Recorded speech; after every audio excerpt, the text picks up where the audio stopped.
Entonces, para calcular los parámetros Y, lo primero que se va a hacer es igualar a cero las fuentes o fuente de excitación que tenga el circuito eléctrico o la red eléctrica que estamos analizando. Se recuerdan, aquí se tenía una fuente de voltaje, entonces al igualar a cero se sustituye por un cortocircuito. Tendríamos esta estructura eléctrica o esta red eléctrica para trabajar. Y ahora ya podemos calcular los parámetros Y11, que ya sabemos que es corriente 1 sobre voltaje 1 cuando el voltaje 2 es igual a 0. Y bajo esta misma condición obtenemos otro parámetro que es el Y21, que es igual a corriente 2 sobre voltaje 1 cuando el voltaje 2 es igual a 0. Entonces recuerden que para los parámetros Y, el numerador es lo que tenemos que calcular y su índice nos indica dónde, mientras que el denominador es la fuente de excitación. Entonces tenemos una V y siempre la V la usamos para fuentes de voltaje. En este caso tenemos su índice 1, V, fuente de voltaje, su índice 1, nos está indicando que vamos a tener que conectar una fuente de voltaje entre las terminales 1 y 0,1, cuyo valor es V, su índice 1. Si ustedes quisieran agregarle un valor para hacer los cálculos, yo no lo voy a hacer y nos va a dar el mismo resultado que si ustedes colocan un valor. Yo les recomiendo que sea 100, 1000 o de 100 entre 1000 el valor que quieran. Vamos a tener la condición es muy importante considerarlas. Tenemos que es V su índice 2 es igual a 0 y V su índice 2 es igual a 0. Recuerden que siempre la V la utilizamos para fuentes de voltaje, entonces estamos diciendo que tenemos una fuente de voltaje a la salida que la vamos a igualar a 0 en las dos situaciones. Entonces, al tener una fuente de voltaje que se iguala a 0, es colocar un cortocircuito entre la terminal 2 y 0,2. Recuerden que las direcciones ya están dadas. ¿Por qué aquí no escribo el voltaje 2? Porque el voltaje 2 lo voy a calcular en un cortocircuito. Y en un cortocircuito hay mucha corriente, pero su impedancia es 0, entonces el voltaje sería 0. Por eso ya no lo escribí. Aquí sí, porque tengo una fuente, entonces sí puedo determinar el voltaje 1. Pero aquí el voltaje 2 es 0, solamente necesito ahí 2 y necesito a la corriente 1. Voy a usar para este caso el método de mallas. Hay más formas de trabajar con este circuito. Podría hacerse un cambio de configuración. Tenemos una T y la podemos cambiar a una delta y ver qué pasa. Yo voy a hacerlo a través de este método y ustedes podrían emplear cualquier otro para determinar estas corrientes. Entonces, tengo 1, 2, 3 mallas. Mencioné hace un momento en el video anterior que si no existen acoplamientos, podría yo omitir las direcciones de las corrientes, porque vamos a calcular en este caso corrientes de malla, por eso no es tan importante el haberle asignado sentido de corriente a cada uno de mis elementos. Pero si estuviéramos calculando voltajes, sí es necesario establecer el sentido de corriente de cada uno de los elementos. Ahorita, por calcular corrientes de malla, podríamos omitirlos. Lo correcto es dejarlos, pero como no nos van a afectar, en este caso lo voy a dejar así. Ya puedo establecer que del circuito la corriente 1, que es esta, pues es donde circula la malla 1, como llevan la misma dirección, por eso se queda positiva. Mientras que la corriente 2, que es esta, es donde circula la malla 3, como llevan la misma dirección, digo que la corriente 2 es igual a la corriente de la malla 3. Ya establecí a quién voy a tener que calcular para obtener mis parámetros, entonces ahora lo que sigue es calcular las impedancias propias y mutuas de las mallas. Tenemos que Z11 es la suma de, como no hay acoplamientos, únicamente va a ser la suma de los elementos que estén conectados pasivos a la malla, que en este caso es Z2 más Z4 y nos da 13 menos 2i. Después Z22 ubicamos la malla 2 y va a ser nada más la suma de los elementos pasivos que forman la malla 2, que serían 3, que sería Z1 más Z2 más Z3, sustituimos datos, hacemos operaciones y nos queda 15 más 15i. Y por último, Z33 de las propias de las mallas, Z33 que sería, en este caso, ubicar la malla 3 y ver cuántos elementos pasivos forman la malla 3, que son 12, Z3 y Z4. Entonces, Z33 va a ser igual a Z3 más Z4. Al sustituir datos y hacer operaciones, nos queda 17 más 21i. Todos son ohms. Vamos con las mutuas. Nada más ubicamos al elemento que quedó entre las mallas. En este caso tenemos la mutua, la impedancia mutua entre la malla 1 y la malla 2. Ubicamos malla 1, malla 2 y el que quedó en medio o está entre las mallas o pertenece a las dos mallas es la impedancia 2. Lo que tenemos que hacer es recorrerlas con las corrientes de malla. La corriente de la malla 1 cuando circula por Z2 va hacia la derecha y la corriente de la malla 2 cuando circula en Z2 va hacia la izquierda. Entonces, como llevan direcciones contrarias, por eso dejamos a la impedancia mutua entre la malla 1 y 2 como menos Z2. y va a ser igual a menos 3 más 2i isonombres. La Z13 o la impedancia mutua entre la malla 1,3, de nuevo, primero hay que ubicar a la malla 1 y a la malla 3, identificar qué elemento o elementos quedaron entre las dos mallas, pertenecen a las dos mallas o están en medio de las dos mallas. En este caso nada más es Z4, lo recorremos con las corrientes de malla. La malla 1 cuando pasa por Z4 va hacia abajo y la malla 3 cuando pasa por Z1 también va hacia abajo. Como llevan la misma dirección, lo dejamos positivo, sustituimos su valor y es igual a 10 ohms.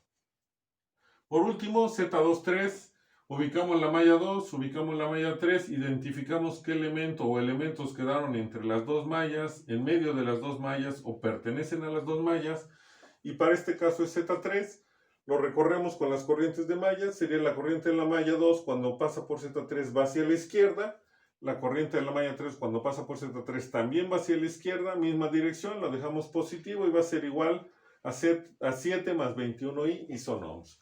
Ya obtuvimos las impedancias propias y mutuas de las mallas, entonces habría que escribir las ecuaciones de mallas para calcular lo que requerimos. Detalle, si le queremos hacer a través de la corriente el parámetro 1, Y11, que sería este, o en este caso vamos a trabajar con las admitancias a través de ecuación general. Entonces, ¿qué es lo que va a suceder? Que para obtener el parámetro Y11, lo que en realidad vamos a hacer es sustituir datos, y en este caso, ¿qué es lo que tenemos? Que como vamos a obtener el parámetro Y11 a través de ecuación general, porque recuerden, y ese es otro detalle muy importante que se me había pasado a mencionar, si vamos a utilizar ecuación general o reducción en serie paralelo, siempre la malla 1 tiene que ser para Y11, donde están mis terminales 1 y 0,1. Para cualquier parámetro que queramos calcular a través de ecuación general o reducción en serie paralelo, si aplicamos el método de mallas, la malla 1 es donde están mis terminales 1 y 0,1. Si llegáramos a aplicar el método de nodos, el nodo 1 debe de ser donde están mis terminales 1 y 0,1 para poder calcular a Y11.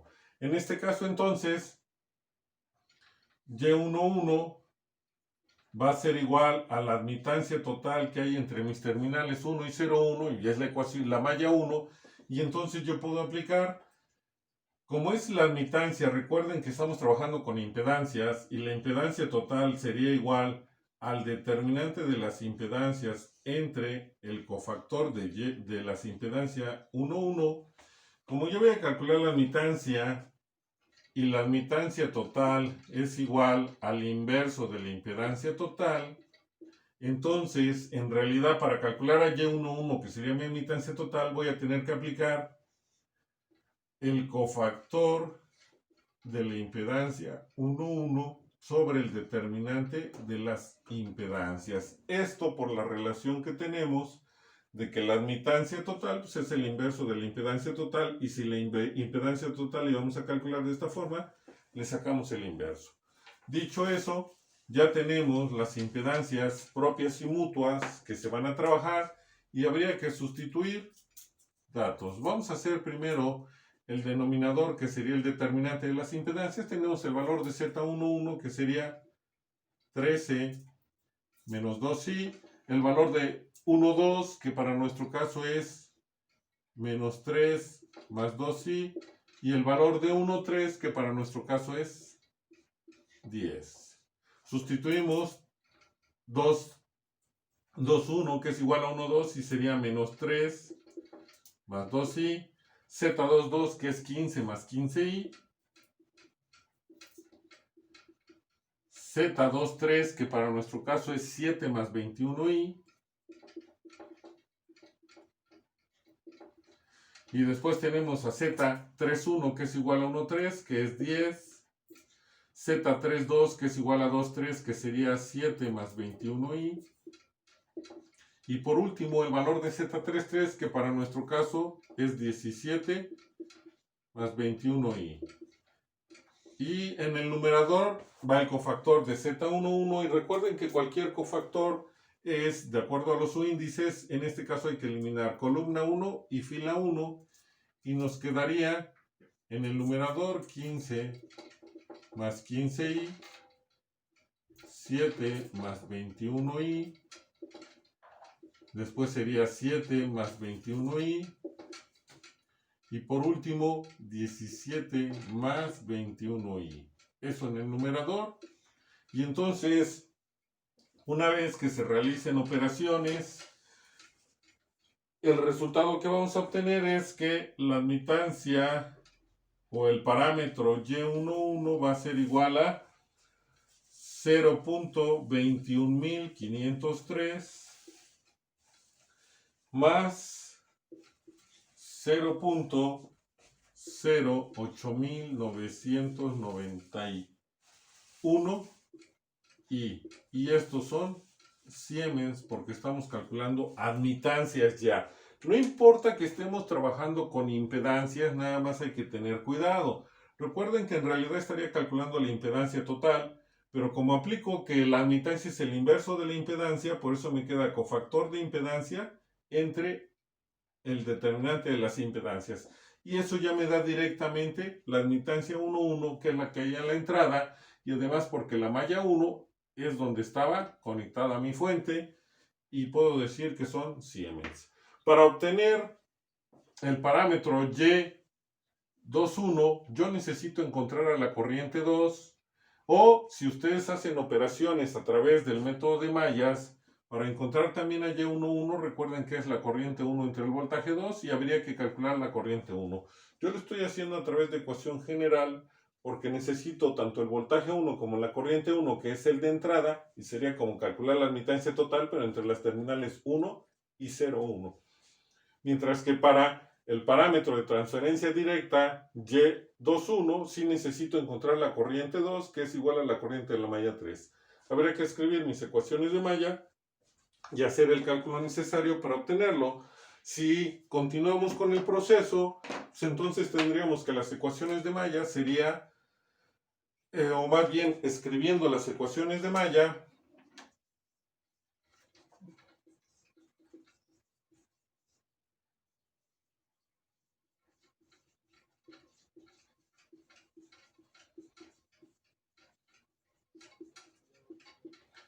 ¿qué tendríamos? Pues tendríamos que es lo que vale Z11, que para nuestro caso es 13 menos 2i por la corriente de la malla 1, más lo que vale Z12, que es menos 3 más 2i por la corriente de la malla 2, más lo que vale Z13, que en este caso es más 10 por la corriente de la malla 3, va a ser igual. Recuerden que ubicamos la malla 1, vemos o ubicamos qué tipo de fuente tenemos, es de voltaje, la podemos igualar del otro lado de la expresión, porque lleva la misma dirección mi corriente de malla con respecto a mi fuente, se va a quedar positiva y va a ser V su índice 1, mientras que para la ecuación de la malla 2 tenemos lo que vale Z21, que es igual a 1,2, que sería menos 3 más 2i por la corriente de la malla 1, más lo que vale Z22, que para nuestro caso es 15 más 15i por la corriente de la malla 2, más lo que vale Z23, que para nuestro caso es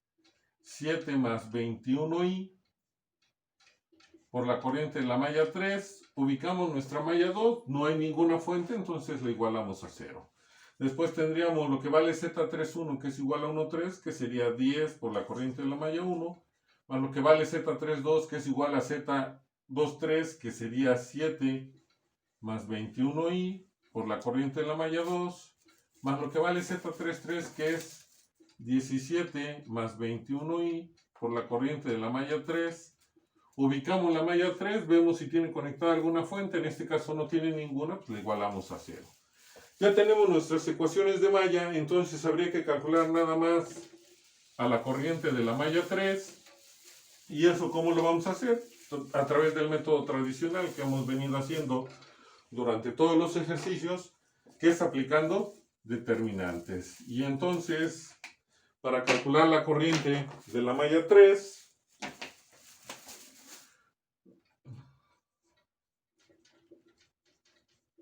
vamos a aplicar determinantes y entonces decimos que la corriente de la malla 3 en el numerador, el determinante que nos queda, pues es la posición, no va a cambiar la posición de los coeficientes de la corriente 1, la corriente 2, sino la de la corriente 3. Entonces los coeficientes de la corriente de la malla 1 van a quedar que sería 13 menos 2i, sería menos 3 más 2i y 10. Los coeficientes que multiplican a la corriente de la malla 2 también se quedan porque queremos los de la malla 3. Entonces nos va a quedar menos 3 más 2i, sería 15 más 15i. Y por último, 7 más 21i.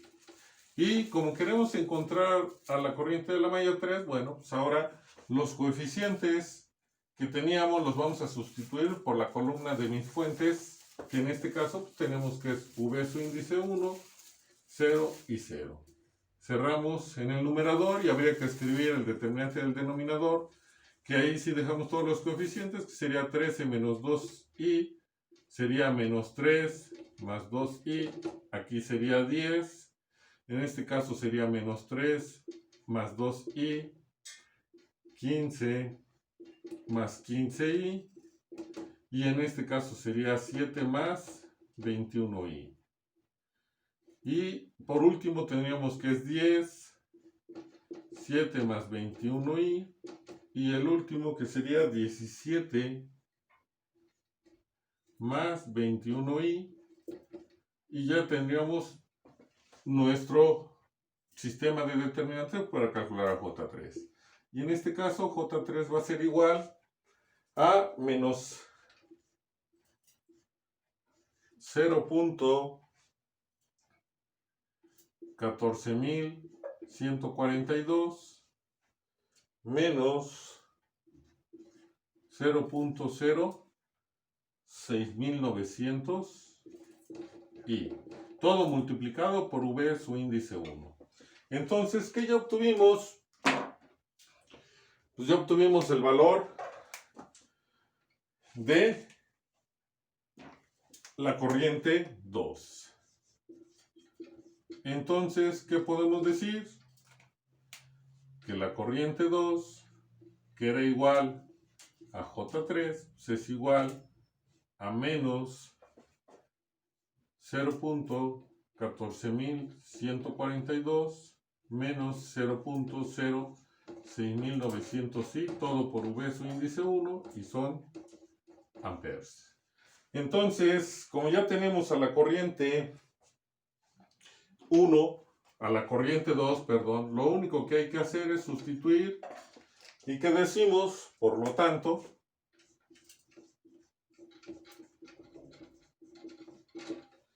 que se tenía que calcular, pues tenemos que calcular al parámetro Y21,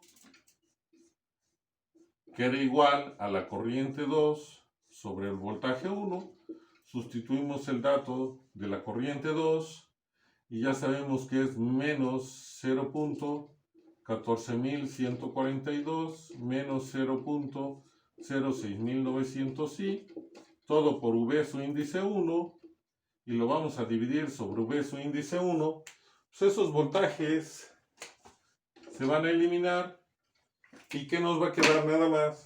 Pues que el valor de Y21 va a ser igual a menos 0.14142 menos 0.06900i, y estos son Siemens. Y con eso estaríamos calculando los parámetros Y11 y el parámetro Y21.